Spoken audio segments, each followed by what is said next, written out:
Tammy on line 1. Tammy, you're on Heart of the Matter. Hi, Shawn. Hi. Two quick questions for you. Yeah. One, in regards to polygamy, if you actually read historically around the time of Joseph Smith, there were multiple people who had multiple wives. Sure. Didn't do it for a lustful matter, which is kind of the essence I'm getting from you, is that, I want to have, multiple wives so I can sleep with a lot of women, which was definitely not the case. Okay, now wait. I may not know that it was the case, but you can't say it definitely wasn't. I can't say it definitely wasn't, but if you read anything... I'm reading a very good book right now that I suggest you read, and I think you're going to see some really interesting things. Okay, I think just more of the reason behind it was to support those multiple wives.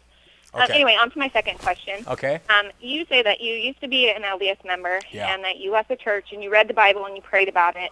Yeah. My question is then, did you take that same effort and put it towards the Book of Mormon? Oh, absolutely. Did you pray, and did you get negative feelings? Absolutely. No, I didn't get a negative feeling.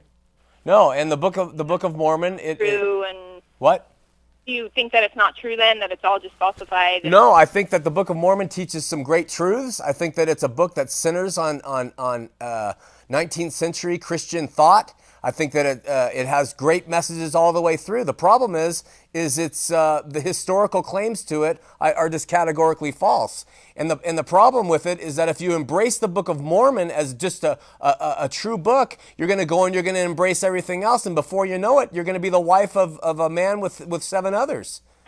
Oh, I trust my husband won't marry other ones. Ask him if he wants to. With Joseph Smith, he was a very uneducated man. There's no way that he could have just written this. Joseph Smith was an extremely intelligent man who was very, very well read. And where do you get that? I read a lot about him. I could go into the back and forths, but read what Michael Quinn says about him, and read what some of the other scholars said. Now, I think he didn't have a classic education, and I know it was limited as far as formality, but this guy was no hayseed. He was a very smart man. If you read this Book of Mormon, you know that he could not have written this. Oh, you've got to be kidding. Inside your heart, you would know that this is true doctrine. And I think it's really bad that you... And now you're going to go to the mean stuff? Come on. Just because you're not prevailing doesn't mean you have to get mean.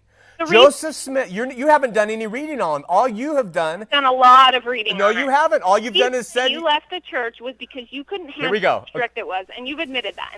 You've admitted that in multiple... copies of your show. Right. You just couldn't handle it. You couldn't handle how hard it was. Neither can you. And neither can you. I can. You're a covenant breaker. My sins, you are a covenant breaker. You are a covenant breaker, my dear.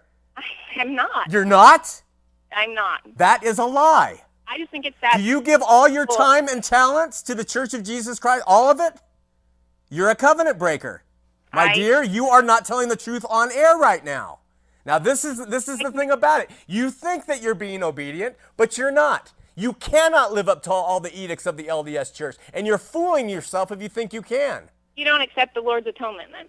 What are you talking about? That's all I'm for. Listen, I think that we have different ideas, but I think that you're a covenant breaker. When you come to understand that, you'll understand Jesus better. We got to go to another call.